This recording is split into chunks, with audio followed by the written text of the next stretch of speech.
Hey, everybody. Welcome back to Freeze Frame, episode 80, the big one. This is the show where we stop and take a moment to discuss all the heavily talked about news of the week having to do with movies, TV, streaming, and pop culture. I am your host, Ryder Maldonado, joined today by the baddie, Vincent DeSantis. What is up, everybody? Welcome back, baby. I can't believe we made it to 80 episodes. I was like, dude, that's a long time. 80 weeks. Yeah. Time's flying. 80 weeks is a long time. It is. And it seems like it's been a busy time, but welcome back, everybody. We have some fun stuff to talk about this week. Ladies and gentlemen, for those of you watching at home, listening on your audio platforms, we appreciate you guys. It means a lot. And feel free to give us a review. Let us know what we're doing right. Let us know what we can improve. You know, all the criticism is happily welcomed. We really appreciate that. Of course, you can check us out on social media, Instagram, Twitter, and TikTok. And we have some fun stuff coming to the channel here in Strictly Casual, like in the future, some Andor content, more She-Hulk, as well as some House of Dragon in-depth. House of the Dragon. Some breakdowns we want to get into. So we're excited about that. But yeah, without further ado, let's get started. I forgot to put the quote of the week. There's no quote of the week, I guess. I'm sorry. Hey, That's okay. No quote of the week. No quote of the week this week, but you know it's okay. There's been a lot going on, and we'll come back with a fire next week. It's fine. Yeah, we'll come back. All right, let's go ahead and get started. I guess a little recap with when it comes to House of the Dragon, Rings of Power. We both haven't seen Rings of Power, so we can't get into that. Yeah, and I don't want to go into. I don't want to spoil House of Dragon, bro. I know we did it last week, but okay, we don't have to spoil it, but we can talk, like, hype it up. Hey, if any of you guys still haven't seen it, let this be the time. Damn, what an episode! What an episode! I mean, the tension, the drama, the interconnectivity of all the characters. This is so well written. It's so well written. Dude, what a great 5 episodes we've had so far of this show. The fact that this cast is changing is making me really sad. I'm kind of upset about it, you know? Yeah. A lot of people were saying there better be the chemistry there, because some of these actresses are just so solid with each other, and I want them to keep it up, and I want it to feel very smooth transition. But I don't know. It will. Yeah, for sure. It'll be jarring at first, but yeah, I think it'll be fast to hopefully blend in. But I always watch the next week tease. I won't say what it is. Oh, I didn't watch it. Yeah, that's good that you don't, because it's kind of spoilery whenever they show these things. But yeah, man, we're in for some. The show is like finally getting started, even though it's been amazing. It's gonna get started next week, that's for sure. I was Oh man, yeah, what a great.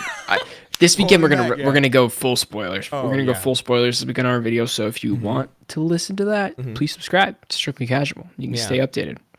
Yeah, you were talking about something with the king, and sorry not to keep it going, but like when it comes to the throne and what's going on with that, I forgot about kind of like the fingers and stuff like that. And dude, he's got multiple fingers gone. Yeah, and I forgot it was because of the throne. But anyways, well, with what's going on with him, we'll talk about that later. Yeah, there's so much good stuff. All right. Sorry, what do you got? You go. Okay.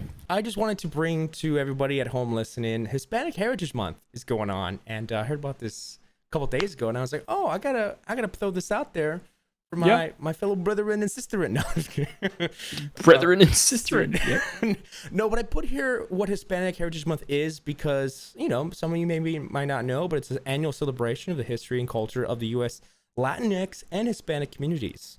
It spans from September 15th to October 15th, commemorates the communities that have influenced and contributed to American society at large. So, hey, with Andor coming, I mean, there's some representation there. And, yeah, you know, like for me, I wouldn't consider myself Latinx because, I looked at these definitions because I want to get it right. And I think Latinx stems from Latin America, right? And my family, you know, like Latino or Latina, like that's not my family. And as surprising as it is, sometimes you got to remember that because we didn't come from Latin America. I asked, where's my grandparents from? All of them, Texas, both sides of my family, Texas. What about beyond that? You know, they always say, but where are they from? Mexico? Yeah. No, actually, my grandparents, I think, their parents come from Germany and European descent.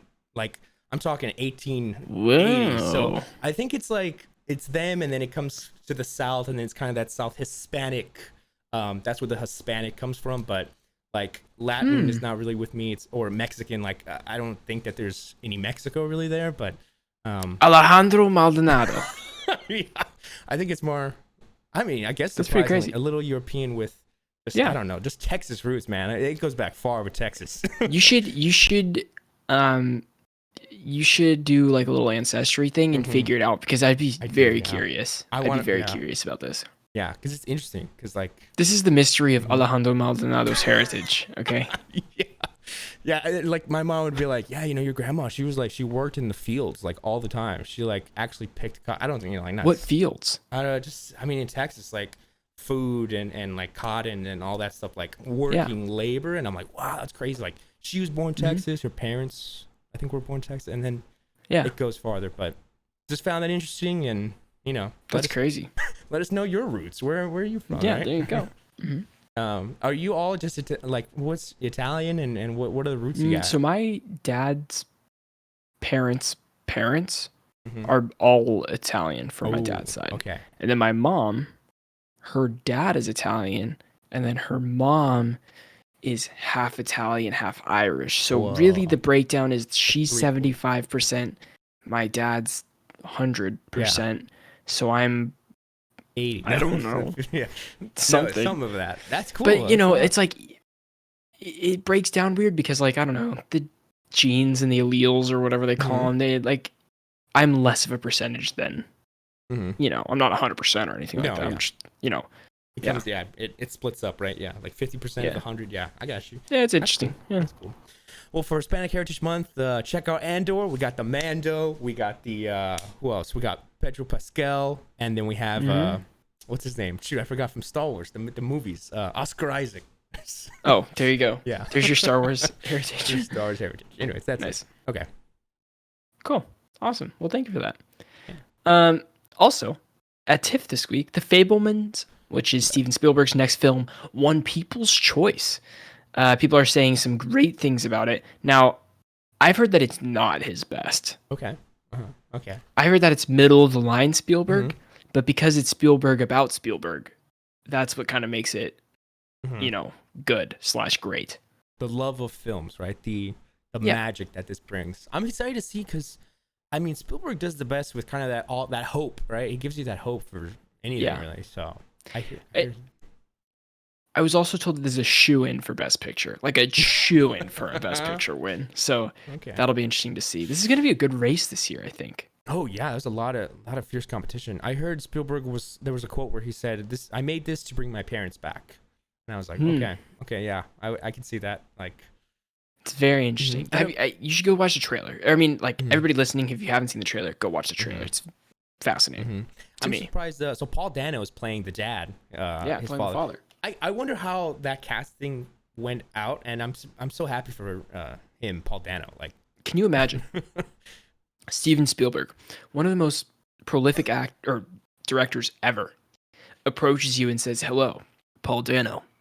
Can you play my father in a picture that I'm directing about my own life?" Oh. Like, how crazy would that be? It would be such an honor, and I'd be like, wow, I like, as a young guy, probably even Paul being young. Oh, you see me? I'm your dad. That's cool. Yeah, like I'm close to him. That's awesome.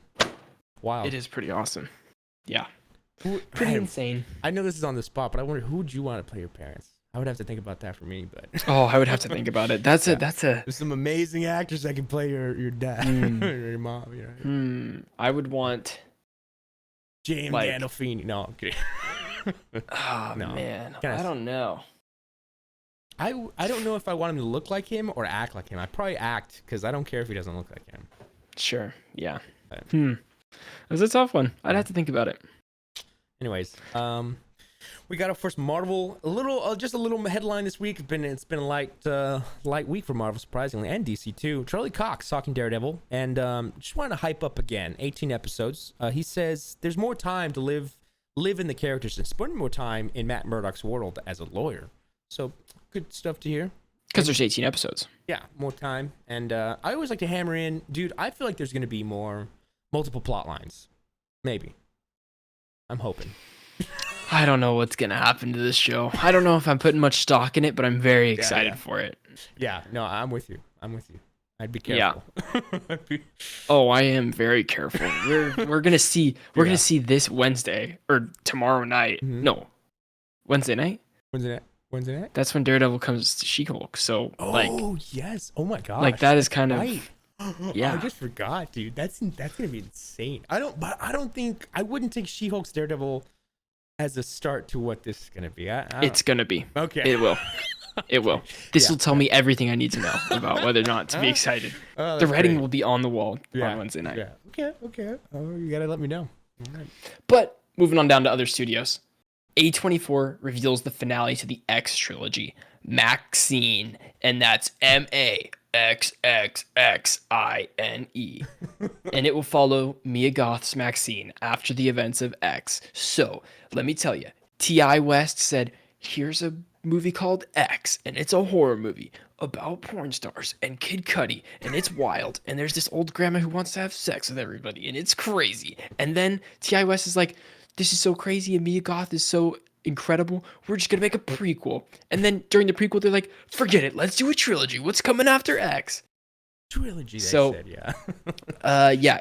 I don't know if have you seen X? I have not seen any of them. Now after this, I'm like, fine, I gotta pop them on. I gotta get on it. Yeah, I'll watch Pearl. I don't know when, but I'll get around to it. Because X was like something. Mm-hmm. It was something. Scorsese saw it and he said, yeah, I couldn't sleep. It was disturbing and uneasy, but Pearl? It was good. Yeah, Pearl. And I was nice. like, man, if you're making that guy have trouble sleeping, it's gonna be a tough one. That's funny. But yeah. I'm surprised this will be the trilogy came out all this year. Like if they get Maxine out, which is I wouldn't be surprised. It's a whole trilogy. They won't get it out this year. No way. I don't know. Low budget and if they're filming already, like I could pump that out. It's September. Or whatever. I'm just, dude. Okay, well, ingenuity. Pop it on Adobe Premiere. Maybe. We'll see, when did the first one come out? Like February, March? Yeah, probably around that time. Yeah. So I say this one's around the same time, around February, March next year. Good call. But crazy how fast movies are being made now. Another No, that's low budget movies right there. No, not low budget, but like not studio movies. Yeah, that have like independent CGI. Movies. Yeah, that can do it. Yeah, just throw it in Premiere or something, or DaVinci. Throw it in Premiere. There's a little more than that, but yeah. There's a little more than that. Anyways, another horror film, a little recommendation for you guys. The Barbarian. I know we talked about that a little bit. I was just like hearing about that. This movie, I saw the trailer. Barbarian. The Barbarian looks insane. Like it looks. I was told not to watch a trailer. You don't watch the trailer. I kind of regret watching. Well, I watched 3/4 of the trailer. I didn't see. I said I don't want to see anymore. I know this is going to be frightening. Oh, I wonder if I can pirate it. Actually frightening, dude. Just see it. You got to see it in the dark. Oh, it's gonna scare me, bro. Dude, it looks like it's gonna scare me, so I know it's gonna be double for you. Okay, all right. I can't wait. But actually, I was told it's a great theater experience. I was told that like the theater through the twists and turns and stuff with a big audience, it's something special. So that's cool. Yeah, exciting. Okay, here we go. Gran Turismo. This is both the blending of podcasts here, Checkpoint and Freeze Frame. Gran Turismo, the game, is from Sony. It's getting a movie. David Harbour is set to star in this. I have little details here. He's going to play a retired driver who teaches a teen protagonist how to drive. Surprisingly, this is from Neil Blomkamp. He's known for such films as District 9 and Elysium. And Chappie. Yeah. This is a weird blend for me, but yeah. Right, yeah. It's based on a true story, apparently, which is like wild. But I guess they're using the game's name to sell it. How crazy. I guess, yeah. I don't know. Yeah. It's described as the ultimate wish fulfillment tale of a teenage Gran Turismo player who's... Oh, never mind. Okay, this is my first time reading this. Whose gaming skills won him a series of Nissan competitions to become an actual professional race car driver. That's pretty nuts. Wow. Okay, so this... Never mind. It's not using the game's title. This is based on a true story. Yeah. What? And I would imagine those racing sims... It is a simulator. Yeah. It's not. Yeah. Gran Turismo has always been not like a sport racing game or something like that. It's like trying to give you the real simulation experience of like what they can do. I bet this guy too had like curved monitors. He had the whole chair. So that he sure. Yeah, he hops in a car and it's like, oh, I know how to do this turn. I did this track about 300 He's got times. the haptic feedback thing on the desk that's shaking the desk all around. That's funny, dude, but it's gonna be interesting. I mean, we know Sony; they're pumping out their gaming movies. We'll see. How'd you feel about Uncharted as a start to their new production thing? I don't know. Like it seemed promising. I feel like it could have been a lot better, but it was very like stale. It was very. It didn't like, suck, but it wasn't good. Yeah. Yeah, it was very surface level. Like, okay, they honored the Uncharted games a little bit, but they added a little movie stuff that was a little like, you didn't need to do that. They added a lot of movie bullshit. They did. Yeah. It's true. Stick to the game, but they did. Yeah. Gran Turismo. Yeah, I'm interested. I'm excited about this one, but I'm most excited about Ghost of Tsushima. That is going to be an awesome movie.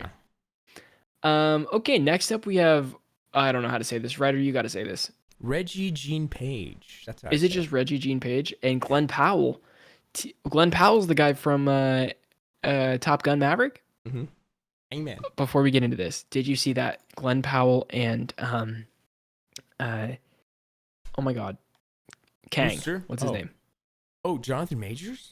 Jonathan Majors and Glenn Powell were in a World War I or World War II fighter pilot movie called Devotion, and apparently it's awful. Apparently it's really, really bad. It premiered at TIFF, but I want to see it so bad. Oh my gosh. And there's been a lot of movies like this too, so I feel like this has been Is it called Devotion? One of those, but I feel like they made a movie already called Red Tails. That was kind of the same concept. I don't know, but yeah, it's called Devotion. You're right. Devotion. Yeah. And Joe Jonas is in it. Really? A Jonas? Yeah. You know what's funny? That guy was also in another movie about World War II, and he played a character on like a ship. It was a ship one. No, dude, that's a different Jonas brother. That's Nick Jonas. That was Nick Jonas. Oh my gosh. How funny. And that movie was called Midway. Yeah. So you're telling me about the USS Midway. Wait, Joe Jonas acts? I don't know. Usually Nick is the one that always acts. That's funny. Joe Jonas. I'm a big Jonas Brother guy, bro. Did I ever tell you about the Jonas Brothers Jonas Bonus Edition? What? That sounds like a YouTube series right there. What is that? No, dude, the Jonas Brothers Jonas Bonus Edition was a CD I had back as a kid, and one CD had the songs. And then the other was a DVD with all the music videos, and I would watch them every day. I would watch the whole thing. My favorite one was Love Bug. Dude, that music video. Love Bug's pretty great. I remember that one forever. My buddy Justin's band covers Love Bug now, and they I remember great. Dude, yeah. That was good. I remember that. They played it. Anyway, sorry. That was that. Devotion. Oh wait, sorry. Next, Devotion. Devotion. Forget about Devotion. Anyways, really bad reviews, but I like the actors, so we'll see. I'll try to give it a shot when it comes out. Yeah. I probably won't go to the theater for it, but anyways, Reggie Jean Page and Glenn Powell team up for Amazon's Butch and the Sundance series from the Russo bros. The idea for the reimagined Butch and the Sundance started with the Russos and Agbo, who bought in Page. What is this? Brought in Page. They brought in the actor. Oh my God, I can't read. What's going on? Who brought in Page during their collaboration for Netflix's The Grain Man. That's right. Page will play Butch Cassidy, while Powell will take on the role as the Sundance Kid. Agbo brought Powell as the co-lead execs as the company are fans of his. Yeah, after Top Gun Maverick, I can see Glenn Powell has that swab of Sundance, but it's funny. I think you said it when we were talking about like the movies that the Russos are doing. They're just like doing every genre and everything, and like, or it's something we had talked about with one of them. Yeah. With The Gray Man, like they're off the high of Marvel and Endgame, right? So they can just do whatever they want. They're just doing whatever they want. Yeah, well, they made their own production company, so like they're funding their own projects. Mm-hmm. All that like, money. And then, well, they fund it themselves, and then that's why they're all to Netflix, is because they're not getting they can't pay for those releases. Yeah. To go to theaters. That's that's a whole nother budget that goes into that. So by having a deal with Netflix, they don't have any of those costs of pushing those to theaters. It's like giving any two kids, like, hey, what movie do you want to make? Oh, let's do a remake of this. Let's do an action film here. Let's do this. But they have like hundreds of millions of dollars. And they're having fun with it, I don't know. I'm still hoping that for the Russo brothers. The Gray Man was just really okay to me. Mm-hmm. And then, Endgame, of course, great. Extraction, also okay. Yeah. It's not like they're bad. Gray Man had cool action. Extraction had cool action. But what's the next great thing the Russo brothers are going to do? Because honestly, Arrested Development was bad. Oh, yeah. Oh, my God. Cherry is one of the worst movies I've ever seen in my life. Dude, man, I tell you, it's like now they're back, right? But after Endgame, they make Cherry, and they're like, oh god, what happened? It's like Hangover, dude. We're hung over from the high that we had with Marvel. Then they make that. Cherry has so much potential. Yeah, like you had Tom Holland. mm-hmm. You had so many great pieces here. Anyways, I could go on about Cherry. You could read my Letterboxd review of Cherry if you really want to get crazy. Yeah. Speaking of Letterboxd, oh, what's up? Oh no, you go. No, I was just saying about like Letterboxd reviews. I'm like writing all these Letterboxd reviews, and it's fun. It's just for class. I imagine people are laughing at me. No, anyways. No. What were you gonna say? Sorry. It's great. Well, I saw a movie this week. I'll tell you about at the end of the at the end of the podcast when we get to the the things that we recommend and don't recommend, because I've got a big non-recommendation for everybody this week. All right, here we go. Good God. All right, let's get into this clip. Ready? Okay. I'm gonna start recording. Ryder, you started off. Okay, ready? In 3, 2, 1. Karate Kid is making a return to the big screen, but potentially without its star leads Danny LaRusso and Johnny Lawrence. They're not going to be in it? Well, here's what we got. We got some details. Tell me. Sony's talking to make a new Karate Kid movie. It's said to release June 7, 2024, and it's described as the return of the original franchise. Now, with Cobra Kai off the high of season 5 and some great scenes, we're midway through. Let's talk about some of the details here. What the creators of Cobra Kai had to say. You got this. You can take us away. Yeah, so this is the big problem. We're going to, before we get into the details here, Ryder, Cobra Kai exists, okay? And it's perfect. I wouldn't have it any other way, right? This is a great way to keep the characters on, the characters coming back, and just a lot of love for the franchise and stuff. Why do we need another Karate Kid movie? I don't think we need it? I don't think we do, because, I talked about with Cobra Kai, we have gotten everything we wanted in Cobra. They've brought back every single actor from every movie. All they need is Hilary Swank, and then it's a complete package. But nobody watched the next Karate Kid. What I mean? No, but I mean, considering they have called back every single moment and scene, and Cobra Kai is a complete package. So I guess Sony was like, hey, let's ride off the high of this and make our own movie. But I don't know. So let's jump into this. The creators of Cobra Kai are not attached to this movie whatsoever, which is, already pretty sad. The Karate Kid franchise is getting new life in theaters. Sony's Columbia Pictures has set a date for a Karate Kid film slated to open June 7th, 2024. That's pretty soon. No filmmakers or other details were revealed, but this is described as the return to the original Karate Kid franchise. Now, just a quick note here. When we saw, it's Karate Kid 1, 2, 3, and then you have the next Karate Kid, which is Hilary Swank, but the connection there is obviously Pat Moreno, Mr. Miyagi. Yeah. And who is no longer with us, rest in peace, legend, okay? And then years later, you have Jackie Chan, Jaden Smith. Yeah, that's right. Which is just the rebooted thing, which as a kid, love it. Yeah. But, as you watch it again now, you're like, this ain't nothing. Yeah. This ain't nothing. This doesn't have the flavor. So here we go. This is it. Well, we have the kind of the wrap up here. Yeah. The series that launched in 1984 and spawned 3 sequels, as well as a 2010 reboot starring Jaden Smith. I literally just said that. The franchise found new relevancy thanks to Cobra Kai, the TV series, currently streaming, all that kind of stuff, produced by Sony Pictures. So another questionable thing here is like Sony, like you would have to think that Sony is developing this, in association with Netflix right now to make this. In their own way. But now they're just like, forget the creators of Cobra Kai and stuff. Like Cobra Kai is now a piece of this. Yeah. I don't know why you would want to why not include the creators of a show that's so popular and that's honoring the show so well. You have, of course, Ralph Macchio and William Zabka, and they're even executive producers on the show to make sure it stays on track. And again, all the bad guys, everyone is back, but I think Sony Pictures is just kind of in their own world with this. While I think there's a separation that shouldn't be. If it's going to be made, it needs to include these people and maybe drop it after season 6. But I think season 6 is the end of Cobra Kai and everything, and it's complete. It's gonna be like everybody says. People say 5 seasons in a movie is like the perfect run of the show every time. 5 seasons in a movie. Well, Cobra Kai will be 6 seasons in a movie. All right. There's no way this happens without the people that are in the show. Now I know the show is cheesy.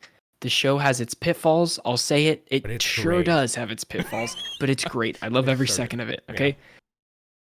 what could they what would make this a connecting movie without any of these characters? Who knows? The name? Yeah, just the name.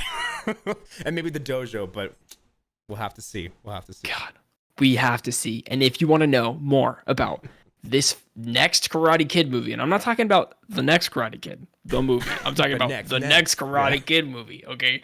Stick right here with Strictly Casual. You subscribe down below. If you're listening on audio platforms, come over to YouTube, check it out. If you're watching this on YouTube, go to audio platforms. If you type in Strictly Casual freeze frame, you find a little yellow box right there. It says freeze frame. You can subscribe on audio platforms, and that helps us out a lot. Thank you guys so much for watching. We'll see you on the next one. Peace out.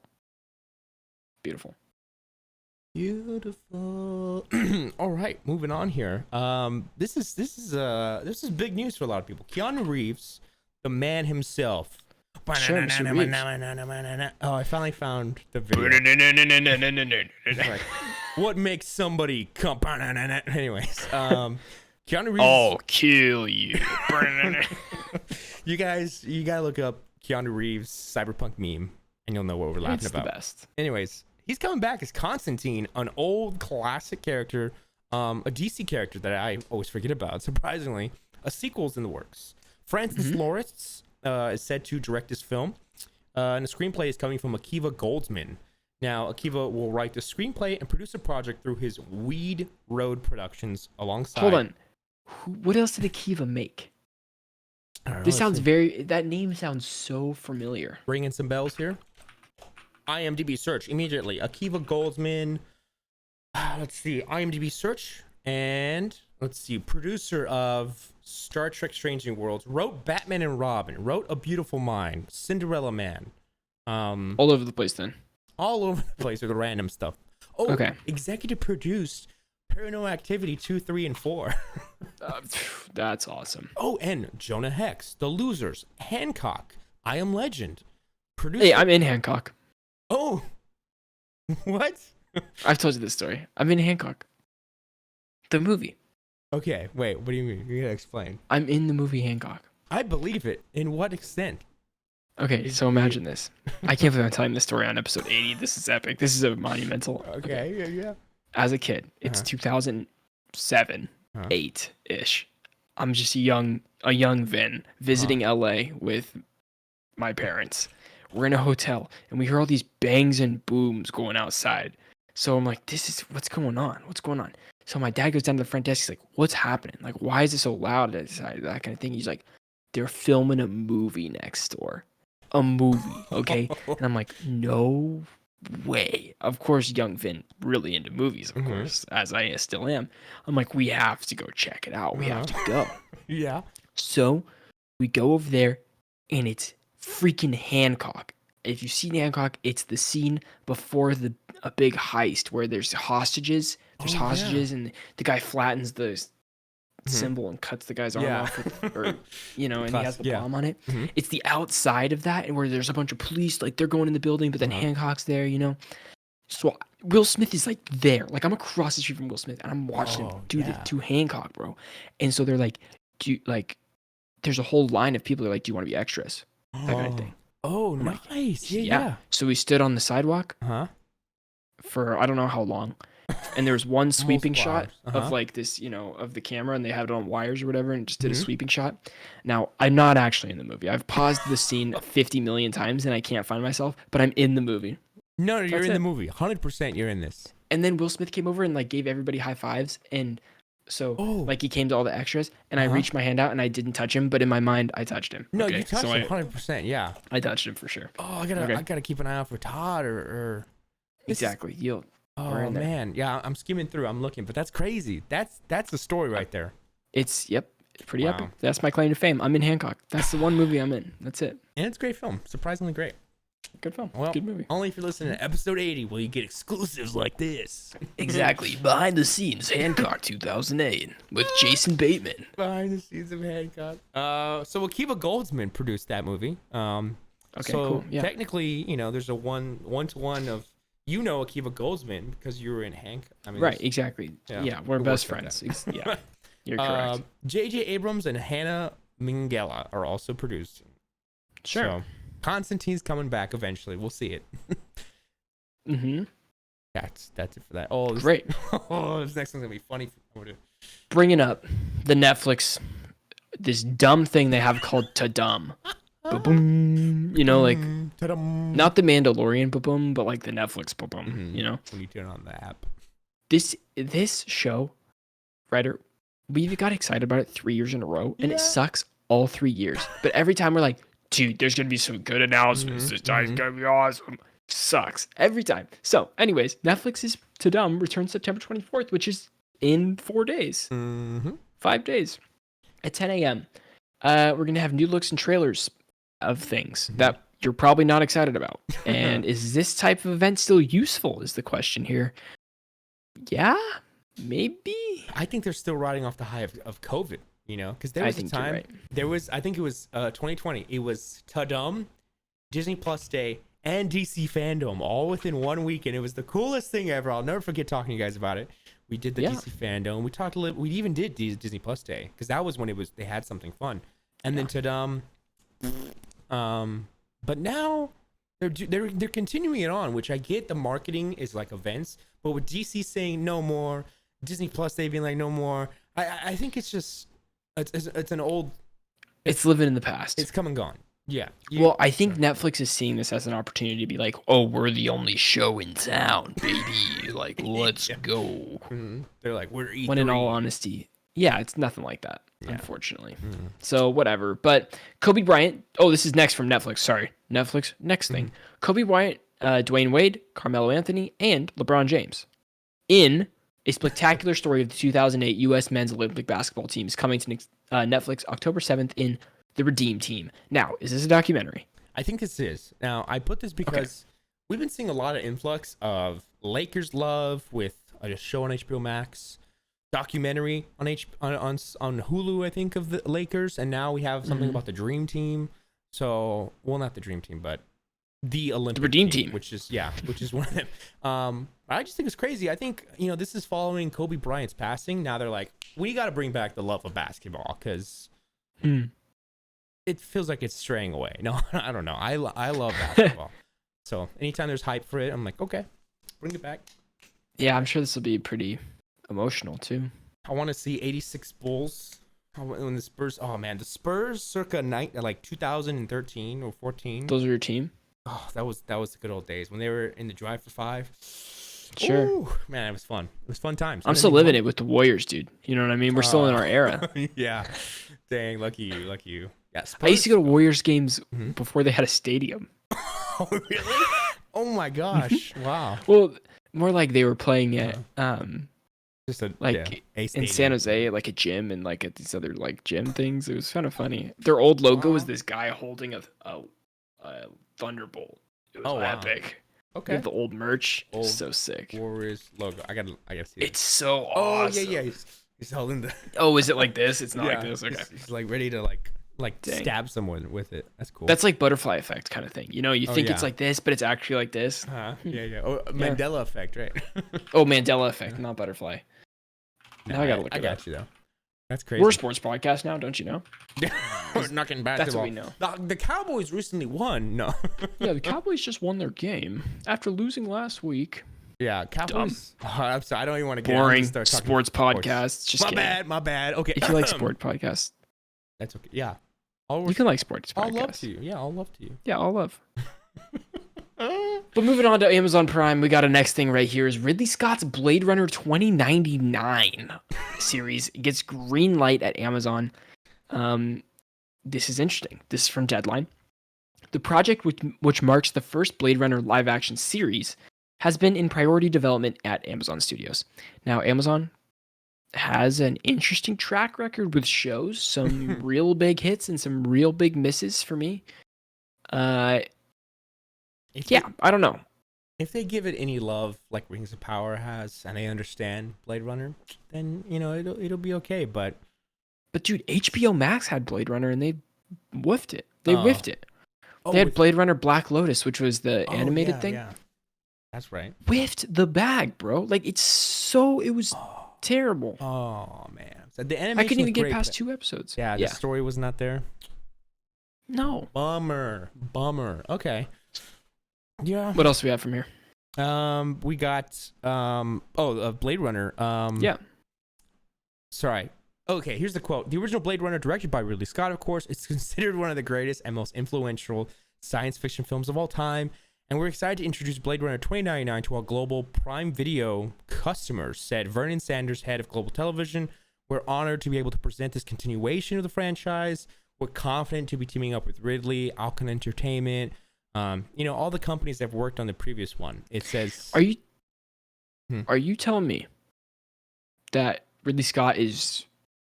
He's attached to this? Yeah, it looks like. So that's different then. That's different to me. Yeah, they're saying it'll uphold the intellect, themes, and spirit of its film's predecessors. So cool.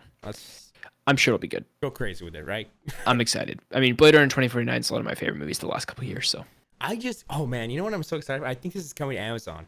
The new Alien series. They're working on a series. I still never watched Alien.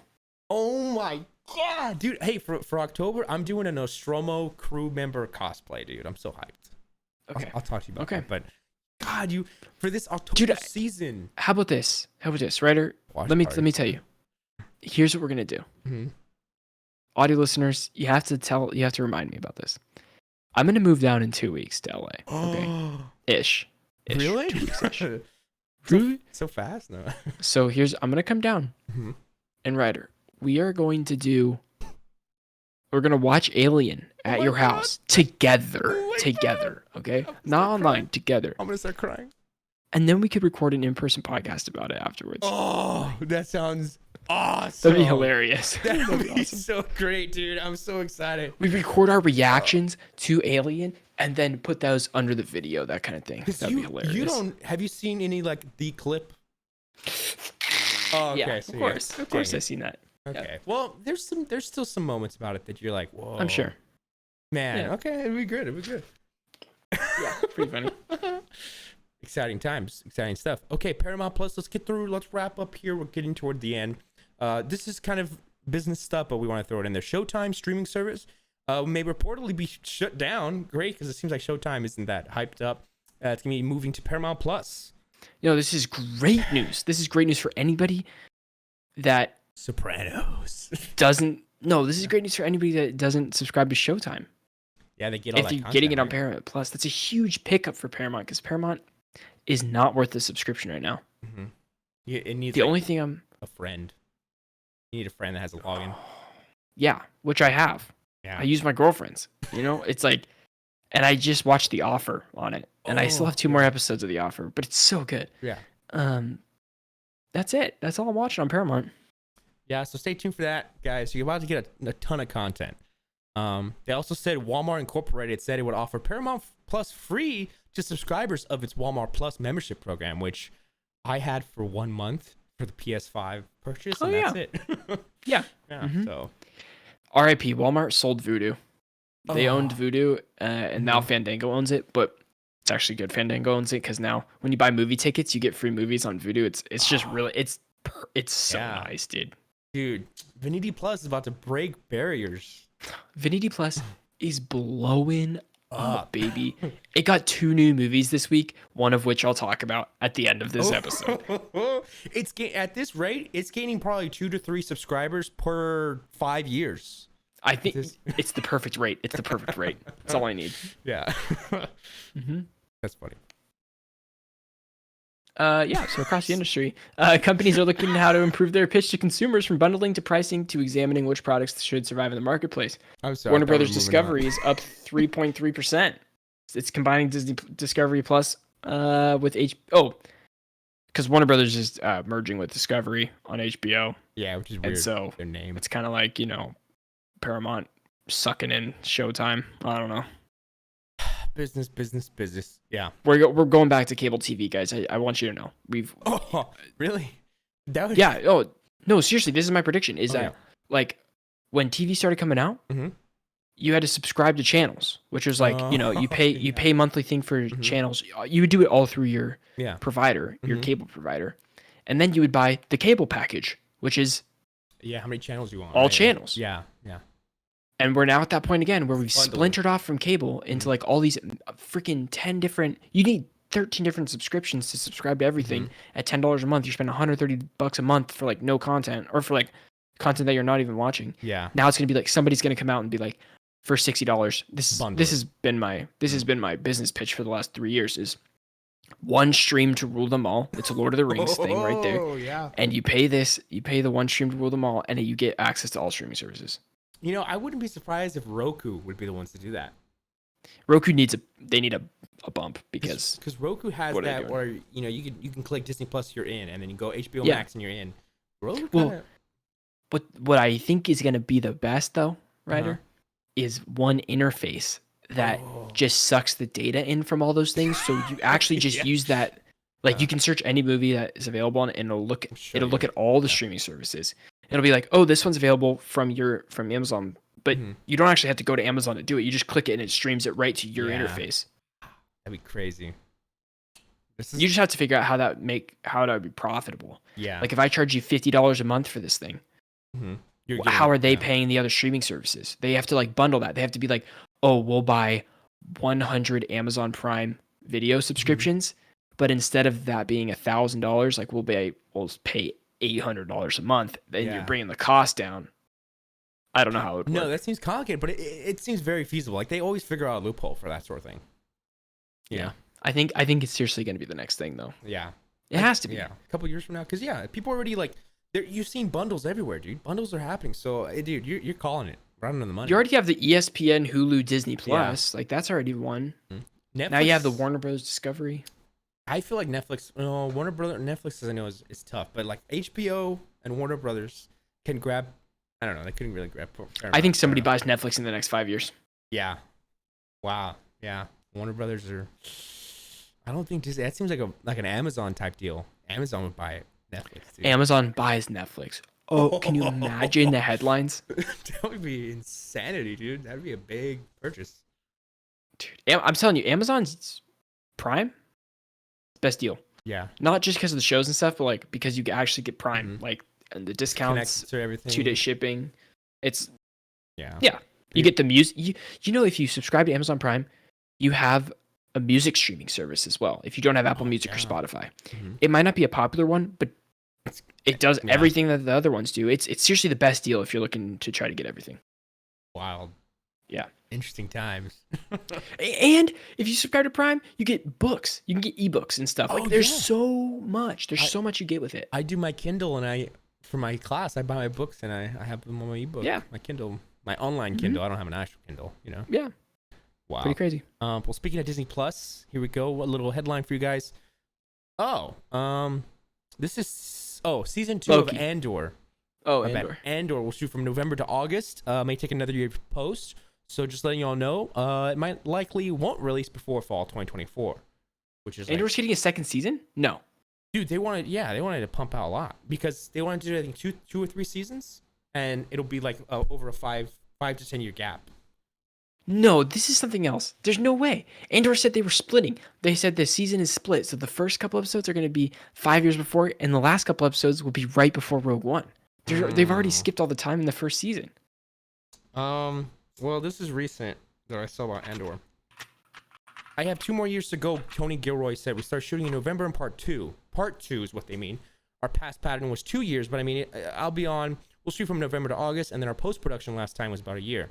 That probably means on the earliest we can expect Andor Season 2 or Part 2, as Gilroy calls it, in fall 2024. So, let's say Part 2, not Season 2. But, yeah, it seems like their timeline's pretty weird to connect to the very war. Odd. I don't know about that. Yeah, that's a bummer. That's a long time from now. Which means... Diego Luna's 46 years old. He's gonna be playing a 24-year-old in this. I love it. I'm a young guy. What do you know? To steal from the Empire? You just walk in like you belong. I love when he says, "The Empire." Oh, they're so fat and satisfied. Okay, sorry. What? Dog. I'm dumb. What were you thinking of? Here it is. Here's the breakdown right here. It is true that there is going to be episodes 5 years before, and then a big jump, and then right before Rogue One. Mm-hmm. But it's 2 seasons. It's a season of 12 episodes and a season of 12 episodes. Okay. So it's a part 1 and part 2. They said it's 24 episodes That's it. It'll be a total of 24 episodes split between 2 seasons. And they're doing like House of Dragon, where like 3 or 4 of them take place together, and then another 3 are like jumping ahead 1 year, Sure. and then another 3 another year, and that every single gap is like it'll add up to. Will they? Gap. Yeah, something like Oh, that. cool. Mm-hmm. Okay. Like in this part 1, we're gonna get it like a long, like several years of a jump. Okay. Which is cool. So sad to hear about the late delay, because I know it's like a part 2, Kinda but sucks. oh well. Yeah, whatever. All right, we got our light news. We can just small stuff, to mention. We can go back. And forth. Joker 2 has Jacob Loafland in a key Arkham Asylum role. Any casting from this, I'm throwing in just for S's and giggles. Just for shits and gigs. Okay, Yeah. Gotham Knights is still happening from the CW. Hits the streets as production begins. After Gotham Knights cancel all their shows, it's ridiculous. Mind blowing. Halo Season 2 has started shooting. We have new recruits. Joseph Morgan and Christina Rodlow have joined the cast as series regulars. They posted a behind the set photo that looks pretty cool. Mm-hmm. Looked like an awesome set. They look awesome. Avengers Kang Dynasty recruits Ant-Man the Wasp Quantumania writer and the Rick and Morty writer, Jeff Loveness, to pen the script, to write it. So Nice. good stuff. Good connection there to the movie. We have Spider-Man, the new animated series, and the Spectacular Spider-Man Season 1 are coming to Disney Plus on October 19th. These are both already previously aired shows, or is Spider-Man the new animated series? No, these are previous, older ones. Got it. Cool. Invincible Season 3, voice work is being done right now. It's currently underway. On 3 or 2? Season 3, it says. That's So what. 2's done? 2 is in post. They're working on post for got it. Season 2, yeah. Wow, very excited, man. Mm-hmm. That's gonna So be, excited. dude, it's gonna be crazy. Violent. And Loki's Eugene Cordero will be series regular as Casey in Season 2. He's the desk guy. Mm-hmm. He's at the desk. That's funny. Cool. We saw him a little bit in the trailer. He looked like he was in prison with like a variant uniform or something like that. Oh, because you saw a trailer. We didn't see a trailer. Yeah. No. He looked like he's involved. So. Okay, cool. All right, now's the time to hear what Vincent's big films he's been seeing, what's been added to Vinity Plus, and what he doesn't recommend. Let's see. I have a buddy visiting right now from out of town. Okay. He lives in Chico, a couple hours away, so he's just visiting for the weekend. He's like, hey, we watch a lot of movies together. He's a big movie guy. He enjoys them. So he's like, you want to watch a movie tonight? I was like, of course I want to watch a movie. He's like, have you heard of a movie called The Lovely Bones? And I was like, no, I've never heard of The Lovely Bones. And I was like, oh, I'll watch this. Peter Jackson directed it. The guy that directed all the Lord of the Rings, all the Hobbits. Like, yeah, of course I'll watch The Lovely Bones, okay? And then I was like, oh, Scorsese, what's her name? Oh, yeah, Saoirse Ronan. Saoirse Ronan. I was like, I like her. You have Mark Wahlberg. I was like, okay, Mark Wahlberg. Rachel Weisz. Dude, freaking, oh my God, from Sopranos. Guy, oh my right? God. One of my guys. I I forget his name all the time. Michael Imperioli. nice. In Sopranos. You have, the cast is just stacked. And Peter Jackson's directing. I was like, okay, awesome. Let's watch this. Susan Sarandon and Stanley Tucci. Yeah. Yes. Ooh. Yes. Mm-hmm. It's horrible. It is so bad. It's like, I don't know where Peter Jackson went wrong here. Because the book is like based off a best-selling book or something. Dude, the special effects are horrible. Like coming from the guy coming straight off of Lord of the Rings. Yeah. How do you go to this? How do you do it? He even has Lord of the Rings. He mentions it in the movie. Like they go to a bookstore and there's a giant poster for Lord of the Rings in the background. It's just like a funny, tie-in Tee haha. Tee haha Easter egg. That's But funny. Horrible. I rated it 1 star, and it is hard for me to dislike a movie as much as I dislike that movie. I will say I am so surprised to hear you say that, because I have seen the same clip from this movie, a clip online circulating over and over and over for years, dude, since I was in like middle school. Like what one scene? clip of like the flowers, and Mark Wahlberg's looking at flowers, and then he realizes something about Stanley Tucci and what he did. Yeah. And it's always that scene of like, oh no, he knows, like Twitter. That's funny. And, I mean, I've seen the clip, like it comes back every other couple months. And Wow. I'm like, Maybe I'll recognize it next time. Yeah, and I'm always like, oh, is this like a thriller about a like a like a Dude, And I'm like, what? So I'm sad to hear It that was it's not good. It was sad, bro. Yeah. And then on top of that, like, oh my God, where was I going with this? The cast or the graphics of Lord of the Rings, Peter Jackson. No, I don't know. I don't remember. It's just not worth your time. It's not worth anybody's time. Oh man. Okay. All right. Have you been watching anything else besides the shows? Yeah. Let me. Oh, I've been watching. I mean, of course, Lord of the Rings, House of Dragon. I'm watching. Oh my God. Here is my recommendation this week. Cyberpunk Edge Runners on Netflix. Oh my God. It's so good. And like, I totally understand people are going to be turned off as like, oh, it's anime. I get it. Blah, blah, blah. They're just not going to like it. Giancarlo Esposito is the bad guy in this. Like, the voice acting is insane. You can watch it in English or in the original Japanese, whatever you like. But the story is so good, and they really just bring you into the world of Night City. I know a lot of people didn't like Cyberpunk or whatever, but I mean, regardless, it is so good, and this show has made the player counts rise in that game as big as they were at launch, which is really cool. Crazy. Hey, it's I'm glad to hear about their life. Their life is coming back of Cyberpunk. I have one more episode to go, and I cannot wait to watch it tonight. Like it is awesome. I highly recommend it. Even just a couple episodes, just if you want to check it out. Super cool. Yeah, Giancarlo, I see this photo of him. That's cool. Well, good stuff. So I'm happy that I had this film class. This Friday film class. We watched some amazing movies, and so I'm glad that I can add in my letterbox. And I feel like a real cinephile adding them.